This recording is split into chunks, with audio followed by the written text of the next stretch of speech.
नमस्कार साथियों, आज बरेली ज़िले के आंवला तहसील में एक छोटे से गांव ग्राम पंचायत पिपरिया वाला में अभिषेक चौहान जी, जिन्होंने यूपी पीसीएस क्वालिफाई किया है, उनसे आज बात करते हैं। सबसे पहले यूपी पीसीएस क्वालिफाई करने पर आपको बहुत बहुत शुभकामनाएं। अभिषेक जी, हमें ये बताइए, आपकी जर्नी में लगभग कितना समय लगा आपको?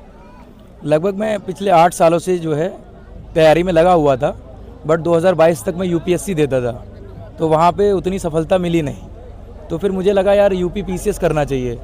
तो वहाँ पे मेरे कुछ मित्र थे, हरेंद्र नाथ मिश्रा, राजेंद्र नाथ मिश्रा, उनके बड़े भाई, तो इन्होंने मुझे गाइड किया कि यार यूपी पीसीएस करो, एसडीएम बहुत अच्छा होता है, तुम वहाँ क्यों ट्राई नहीं कर रहे हो। मेरी माताजी ने भी मुझे फोर्स किया।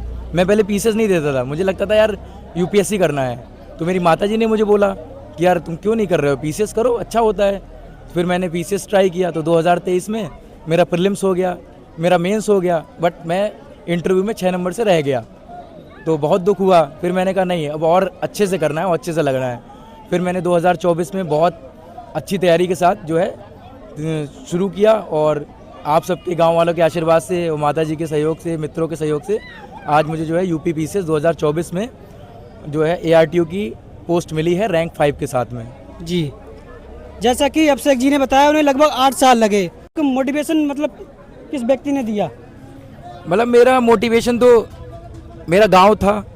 गांव था। हाँ। तो ये बताइए, आप हमें दर्शक सभी जानना चाहेंगे कि सभी साथियों को यूपी पीसीएस, यूपीएससी, जो भी मिडिल क्लास बच्चे हैं, टॉपर हैं, सभी को एक साथ करनी चाहिए। हाँ, मैं तो कहता हूँ, क्योंकि आजकल जो सिलेबस है यूपीएससी और यूपी पीसीएस का, दोनों सेम है। तो आप अगर करना चाहते हैं, तो अगर आप एक राइट अप्रोच के साथ चलेंगे, बैलेंस बना के चलेंगे, तो दोनों की तैयारी एक साथ आप कर सकते हैं और हो जाती है। कई लोग मेरे फ्रेंड हैं, उन्होंने इस बार यूपीएससी का मेंस भी दिया, इंटरव्यू दिया, यूपी पीसीएस का मेंस और इंटरव्यू दिया, और वो सेलेक्ट हुए हैं। तो बहुत आसान है ये, मतलब करना, अगर आप करना चाहेंगे तो। जी, आपके बारे में एक बात आपने खुद ही बताई अभी कि आप एक क्लास मतलब फैमिली से आते हैं, और उसमें भी आप एवरेज बच्चे तो शिक्षा क्षेत्र में। हाँ, अभी मैंने जैसे बताया कि हुआ ऐसा था, मैं अपनी थोड़ी जर्नी बता दे रहा हूँ आपको कि 11th तक मेरी पढ़ाई बहुत अच्छी चल रही थी, पिताजी थे, सब कुछ अच्छा चल रहा था। बट 12वें में मेरे पिताजी बीमार हो गए, उनका किडनी फेलियर हुआ, लीवर फेलियर हुआ। तो वहाँ पे फिर मेरी 12th की पढ़ाई डिस्टर्ब हो गई। फिर एक डिसीजन लेना पड़ा कि यार, फिर उनकी अकस्मात 2013 में मृत्यु हो गई, उनका देहांत हो गया। फिर ये डिसाइड हुआ कि इनकी जगह नौकरी कौन करेगा। तो मेरे उसी समय दिमाग में आया कि यार, अगर मेरी माताजी ने नौकरी ले ली तो हम चारों नहीं पढ़ पाएंगे, चारों बर्बाद हो जाएंगे, क्योंकि ये नौकरी में रहेंगी तो हम लोग क्या करेंगे। तो मैंने फिर डिसीजन लिया कि मुझे नौकरी करनी है, और मैं बीटेक कर रहा था मैकेनिकल इंजीनियरिंग से मानव रचना यूनिवर्सिटी में। तो फिर मैंने यहाँ पे आके नौकरी ज्वाइन करी। फिर मैंने अपने दोनों बहनों को, एक भाई को पढ़ाया, और जब ये 17-18 में थोड़ा सा सेटल हो गए कि हाँ भाई, अब फाइनेंशियली थोड़ा सा बेटर हो चुके हैं, पूरी तरह नहीं हुए थे, तो मैंने सोचा यार कि अब मुझे लगना चाहिए।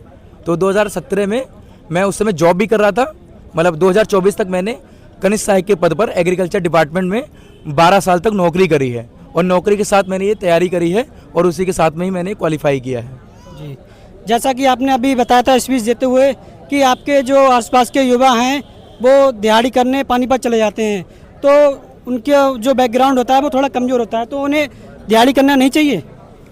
मैं ये कहना चाहूँगा कि यहाँ पे रोल बहुत, माँ बाप का बहुत ज़्यादा रोल होता है, कि अगर माँ बाप चाहें तो वो करा सकते हैं। जैसे मेरी भी अभी गांव वालों को लगेगा कि यार इसके पास 40-50 बीघा ज़मीन थी, नौकरी थी, बट मैं सच बताऊं, बहुत ज़्यादा फाइनेंशियल सिचुएशन मेरे पास ख़राब आई, कि जब मतलब चीज़ें बिल्कुल नहीं होती थी। बट लोगों को लगता था कि यार ज़मीन है, नौकरी है, तो क्या दिक्कत है।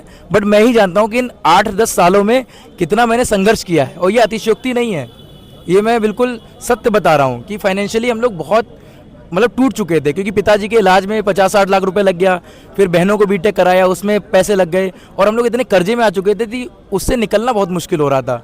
लेकिन मेरा ये था कि यार कुछ भी हो जाए, मतलब मैं कॉपी चेक करता था इंस्टीट्यूट्स की, कोचिंगों में, लेकिन मुझे पढ़ाई करनी है। लेकिन मेरी फैमिली का बहुत सपोर्ट रहा, उन्होंने मतलब बोला कि यार तुम करो, और मैं तुम्हारे साथ हूँ।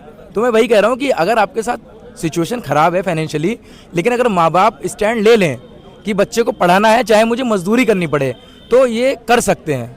और बहुत मुश्किल नहीं है। जैसा कि हर सफल व्यक्ति के पीछे एक महिला का हाथ होता है, तो आपके भी पीछे किसी महिला का हाथ है?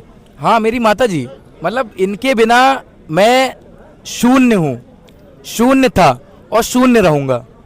इन्होंने इतना त्याग, इतना समर्पण, इतना संघर्ष किया है कि शायद मेरा संघर्ष कुछ नहीं है इनके सामने। माता जी भी पास में ही बैठी हैं। माता जी, आप कुछ कहना चाहेंगी? मैं यही कहना चाहूँगी कि हर माँ को बच्चे के लिए प्रेरित करना चाहिए कि वो पढ़ाई करे। अगर बच्चा नहीं भी करता है तब भी उसके पीछे लगना, क्योंकि ये कई बार टूटा भी था और रोता था, लेकिन मैंने कहा नहीं अभिषेक, तुझे अपना सपना पूरा करना है, क्योंकि परिवार की जिम्मेदारी निभा दी तूने, उसके बाद तुझे अपना सपना पूरा करना है। और ये गिरता था फिर उठ के खड़ा हुआ और आज इस मुकाम पे है। मुझे अपनी बेटी पे बहुत गर्व है जी। जैसा कि अभिषेक जी ने पीसीएस अभी क्वालिफाई किया है, तो आगे भी जर्नी आपकी जारी रहेगी यूपीएससी के लिए? हाँ बिल्कुल, आगे मेरा जो सपना है वो डेप्यूटी कलेक्टर बनने का है, तो मैं आगे भी प्रयास करता रहूँगा। जी, बहुत बहुत अग्रिम शुभकामनाएं। बहुत बहुत धन्यवाद आप जो यहाँ पे आए, और बहुत बहुत शुक्रिया आप लोगों का।